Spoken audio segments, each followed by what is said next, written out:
false yan. Ang ikaduha nga larawan mga kaigsunan, wala kini gitudlo sa mga pastor o mga laing sikta mga kaigsunan.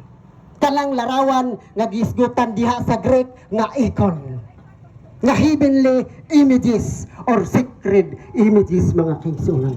Sama palanggit mga kaigsunan dinhi sa 2 Crónicas Kapitulo 3 versikulo 10 dinhi sa Biblia sa mga saksi ni Jehova. Kung inyong makitaan ang mga saksi ni Jehova nga magwali, magsakasaka sa ilahang panimalay, ina, basaha ang 2 Crónicas Kapitulo 3 versikulo 10 mga kisunan. Sa ilahang Biblia, nag-ingon din.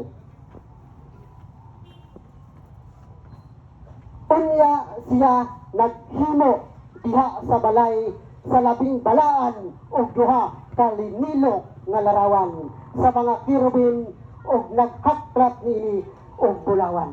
Unsa may linilok mga kaigsunan, linilok nga larawan, kinulit nga larawan mga kaigsunan.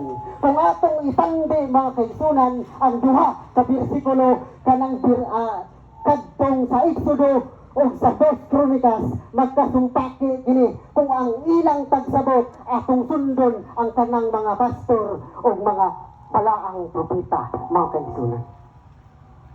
Akong balikon mga kaigsunan, adunay duha ka klase nga larawan nga gisgutan sa balaang kasulatan.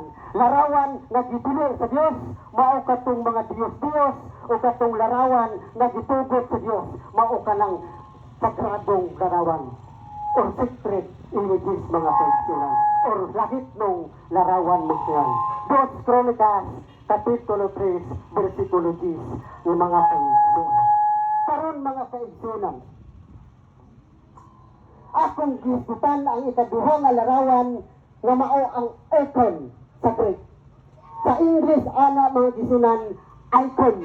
Atong basahon mga gisunan kung unsay definition sa icon mga gisunan dinhi sa World Book Dictionary mga gisunan. Kining dictionary inyong mabasa sa inyong eskwelahan, sa mga university, sa mga library.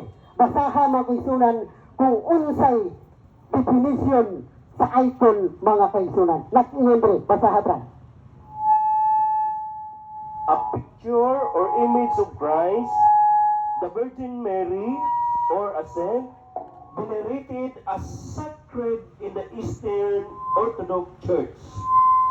Icons are usually painted on wood or ivory.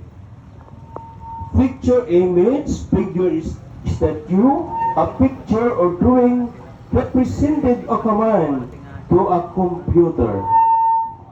Tingnaw ang katapusan akong balikon, usa ka larawan o picture ni Kristo, ni Virgin Maria o sa mga santos